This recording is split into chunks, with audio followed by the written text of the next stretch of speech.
significa realmente esta información, este titular de una nueva variante del VIH? En términos prácticos, Lucía, quisiera señalar que el virus del VIH, hasta la aparición ahora de este coronavirus, es uno de los virus que ha sido más estudiado dentro de la historia y particularmente la cantidad de recursos que ha convocado a nivel mundial, porque sabemos que el VIH es bastante transversal a cualquier sociedad, nos ha permitido estudiarlo durante muchos, muchos años. O sea, sin ir más lejos, el año 2021 se cumplieron 40 años desde los primeros hallazgos de la detección del VIH. Ahora, el virus VIH pertenece a una familia de virus que se caracteriza justamente por mutar mucho, ¿ya? O sea, dentro de los agentes patógenos y en particular de los virus, tenemos algunos virus muy conservados para los cuales es muy fácil buscar una cura porque efectivamente al ser conservados uno detecta un fragmento que digamos puede ser anulado a través de una vacuna. Voy a tratar de ser lo más pedestre posible en la explicación para que se entienda.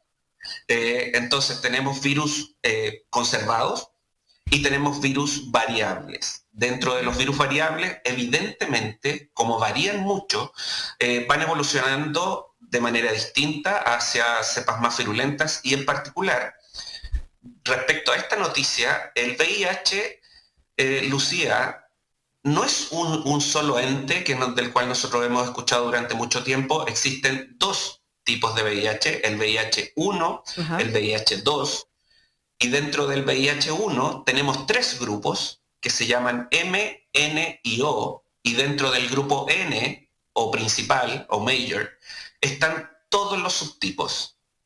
Hay alrededor de 11 subtipos, que es el subtipo A, B, C, D, etc.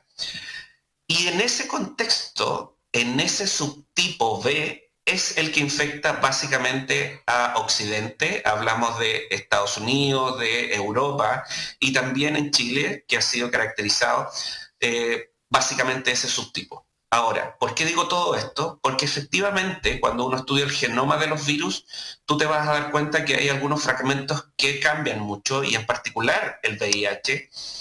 Esto es digamos, son datos ya conocidos. En un paciente infectado por VIH se producen alrededor de 1.000 millones de nuevos virus en 24 horas.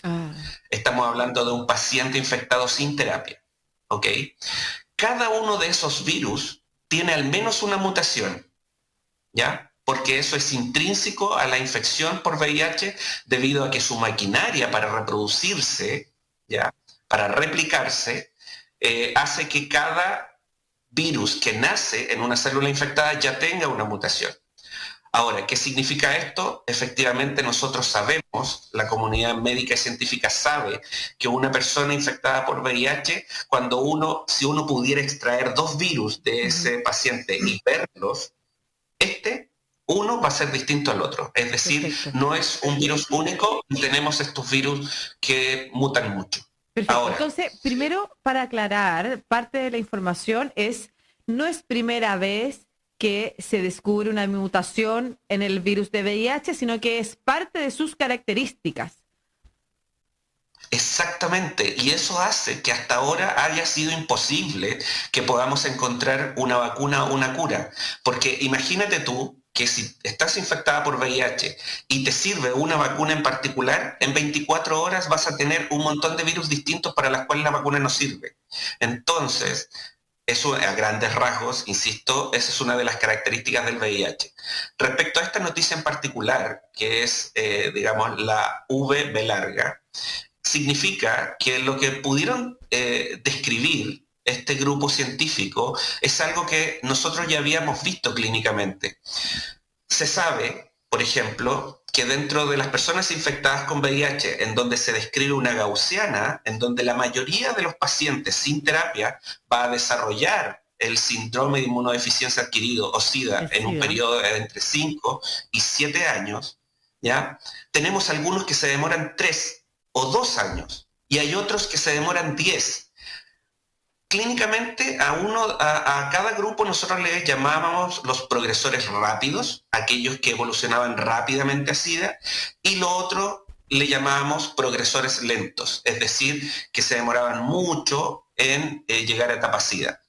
Ahora, al leer esto, digamos, el artículo científico que describe esto, yo solo agradezco que nos llame la atención y nos sitúe en lo que es la epidemia del VIH, que aún es un factor importante en nuestro país y en gran parte del mundo, porque en rigor da la alerta de algo que nosotros ya veníamos viendo, es decir, esta mutación que ellos vieron, que hace que pacientes progresen más rápido a etapa SIDA.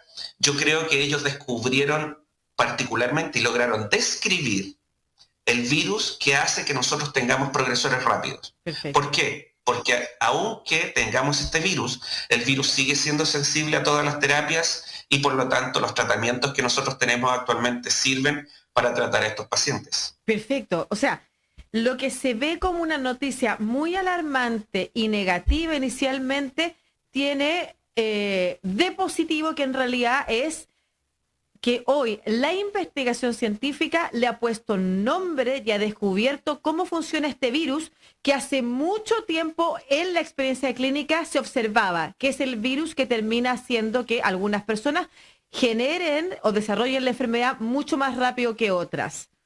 Eso es lo primero. Exacto, Lucía, no o sea, lo podrías haber resumido mejor. Súper. Entonces, y además, la segunda buena noticia es que los tratamientos hasta hoy siguen siendo efectivos también para aquellas personas que se han contagiado con ese virus. Exacto. Sin embargo, lo que rescato de este estudio es una paradoja en particular que se da, es que los virus, por lo general, no suelen ser extremadamente virulentos dentro de las especies que ellos infectan, porque por un sentido de supervivencia, y esto es muy fácil de comprender, si yo tuviera un virus extremadamente virulento que va a infectar a la especie humana, si el virus fuera extremadamente mortal, el virus se aniquila a sí mismo. Claro. Es decir, mata a todas las personas susceptibles y se aniquila a sí mismo. Claro. Por lo general, la evolución de los virus tiende a ir disminuyendo su virulencia, que es lo que nosotros hemos visto con coronavirus. Tenemos un virus que se propaga más rápido, pero la virulencia, que es la capacidad de desarrollar enfermedad, ha ido disminuyendo. Este hallazgo, en el caso del VIH, llama la atención y yo creo que es importante seguir observando qué pasa con esto, porque en el mismo estudio se dice que los casos fueron descritos entre el año 2000 y el 2010 ya iban decayendo. Es decir, no perdamos de vista que los virus, al ir mutando, eventualmente pueden generarnos más de algún problema a futuro. Ya, ¿qué tipo de problema? Porque hasta el momento lo que yo había entendido sobre esta segunda parte de la conversación es lo que de alguna manera, en un mal momento, el exministro Jaime Mañalich definió como el virus que se convierte en buena persona. Efectivamente, los virus necesitan que sus hospederos, que somos nosotros los humanos, sigamos vivos, porque ellos necesitan tener un lugar donde habitar. Por eso van mutando en variables que son cada vez menos, como señala el artículo, la palabra virulentas. Y cuando usted decía, esta observación se hizo entre el año 2000 y el año 2010, y luego baja la curva, yo me imagino entonces que la progresión del virus también fue ponerse menos virulento en el tiempo, pero usted acaba de terminar esta parte de su respuesta diciendo nos pueden generar problemas a futuro. ¿Qué problemas son posibles de advertir? Sí, yo quisiera hacer... la evolución de los virus suele tardar mucho más y en ese punto, Lucía, yo creo que tenemos que ser sumamente claros. En particular, lo que el artículo describe es que al parecer esta disminución hacia el año 2010 no se debió porque el proceso evolutivo del virus fuera ese, sino porque debido a que las terapias son mucho más efectivas, hacia fines del 2010, aumentando la cobertura terapéutica en Países Bajos, fue eliminando ese virus, ¿ya? Excelente. Por lo tanto, al parecer ahí hay un par de factores y ese sería el predominante. Lo que nos puede ocurrir, Lucía, y es donde yo creo que tenemos que llamar la atención, es que efectivamente los virus pueden ir combinándose entre sí. ¿A qué me refiero con esto? Entre el año 2000, aproximadamente a fines del año 2004, fue descrito, y lo puede, digamos, la gente que nos está viendo, los televidentes, auditores, lo pueden googlear. Hacia fines del año 2004, principios del año 2005, hubo una noticia a nivel mundial que nos causó alarma a todos los que estábamos trabajando en el área, que era que en Nueva York había aparecido un paciente que tenía pruebas negativas de VIH entre el año 2000 y 2003. Era un hombre que tenía sexo con hombre de aproximadamente 50 años, con test negativos en ese periodo, y sin embargo, hacia fines del 2004 resultó positivo para VIH y en un periodo de 3 meses falleció de SIDA. ¿Ya? Eso levantó todas las alertas, es algo muy parecido a lo que ahora estamos comentando, pero lo que ocurrió en ese paciente fue que debido a que no usaba protección, en su propio cuerpo se produjeron recombinaciones de distintos tipos de VIH que venían de los distintos pacientes o parejas sexuales con las que estuvo, y recombinó en un supervirus VIH que lo aniquiló a sí mismo. Mira. Él no alcanzó a pasar esta nueva cepa justamente porque lo mató. Entonces, ahí es donde nosotros tenemos que poner la alerta. La recombinación de los virus, que si bien es cierto, da origen a entidades nuevas, genéticas, es donde lo que a nosotros nos podría poner en el peor de los casos que eventualmente estas nuevas recombinaciones dejen de reconocer a las terapias actuales y tengamos un virus para las cuales haya que diseñar terapias nuevas y que las actuales no estén sirviendo. Eso, algo como eso, porque yo me imagino que, y perdona que cambie un poco de contexto o de enfermedad, pero yo imagino, y dígame usted si estoy en lo correcto, que esta epidemia, esta pandemia también del VIH no es tan grave como la del coronavirus porque es menos contagiosa. O sea, su contagiosidad es más compleja. Pese a que lo que usted ha contado del escenario, una vez que se contagia, es muy compleja en sí mismo. O sea, se puede desarrollar dentro de uno las mutaciones, al punto de generar incluso variables o tipos o subtipos que pueden no alcanzar a ser atacados o transformarse en más leves con las terapias. ¿Algo como eso podría pasar con el coronavirus? Sí, podría pasar, Lucía. Eventualmente, en el área de las ciencias biomédicas, las certezas son las menores. O sea, si hay alguien que en algún minuto puede decirte, mira, esto ocurre de esta manera y esto es lo que va a suceder a futuro, yo creo que ahí cometemos un gran error. La naturaleza suele desbordarnos y en particular en situaciones como estos virus que replican mucho, eventualmente esas situaciones pueden darse. No me cabe duda y, digamos, podríamos pensar que efectivamente en una persona que es infectada por distintas variantes, ese tipo de situaciones se puede dar. Qué importante entonces también ante la alerta que tenemos hoy de seguir cuidándonos, independiente que tengamos las vacunas o de que pensemos que con las vacunas el virus nos va a afectar de manera más leve, porque en un futuro, como usted señala, no sabemos con qué nos podemos encontrar. Y a propósito de eso, solo mencionar entonces que para la noticia, más que decir que se descubre una nueva variante del virus de VIH, habría que decir se identificó cuál era esta variante, que son palabras claves también a la hora de difundir una noticia para no generar alarmas cuando no tenemos la oportunidad de conversar con un especialista como usted. Para cerrar, doctor, solo un llamado a toda la población respecto de lo importante que es, a propósito de esta conversación que hemos tenido, testearnos habitualmente. Sí, Lucía, yo quisiera aprovechar estos últimos segundos para decir lo siguiente. Lo bueno de haber tenido esta noticia o digamos,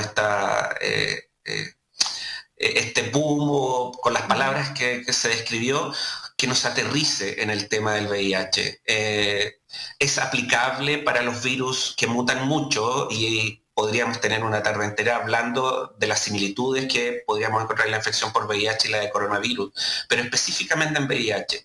Chile es uno de los países con peores resultados en estos últimos años respecto a los fenómenos de detección de gente infectada, de gente portadora del VIH, gente que está viviendo con el virus del VIH y no lo sabe, pero aún más importante, creo que no está de más señalar que una persona que es portadora de VIH no puede pensar en sí misma que al ser VIH puede relacionarse sin precaución alguna con otros portadores también.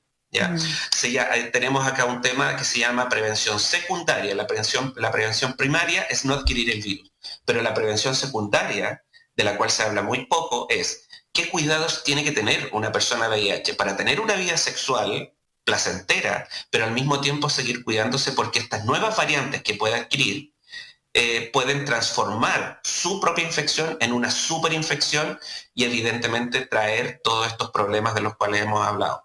Precisamente por el miedo que genera a veces hacerse el test y descubrir que uno ha sido contagiado de VIH, también el llamado a testearse permite evitar desarrollar la enfermedad del SIDA, ¿no es cierto? Eso también es importante recordarlo. Sí, es sumamente importante recordarlo y tenemos que pensar, efectivamente, las terapias actuales son sumamente buenas, nos proveen de un proyecto, digamos, una proyección de vida bastante normal y saludable. Los esquemas terapéuticos son bastante simples, pero tampoco podemos entrar en simplificar mucho haciendo un poco la comparación con lo que se ha Ujú. dicho de Omicron. Nosotros no podemos estar hablando de Omicron en este minuto como si fuera un resfrío más, porque el long COVID y todas las secuelas que dejan algunos pacientes, evidentemente son algo de lo cual se hable muy poco, entonces no podemos caer en el tema de la comunicación que nos traiciona a nosotros mismos, es decir, Mm. simplificar al punto de que en este minuto, volviendo al tema del VIH, las nuevas generaciones creen que esto ya no es un problema de salud pública. Mm.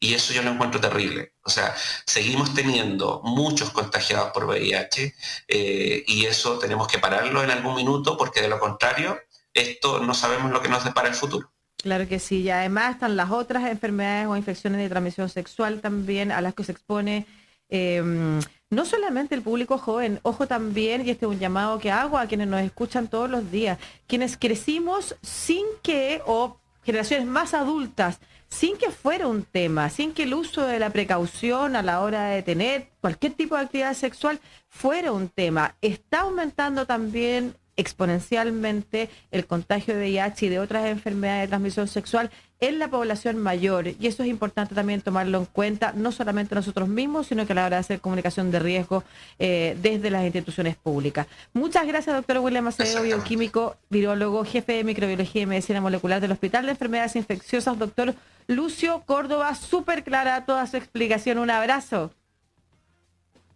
Gracias a ti, Lucía. Muchas gracias.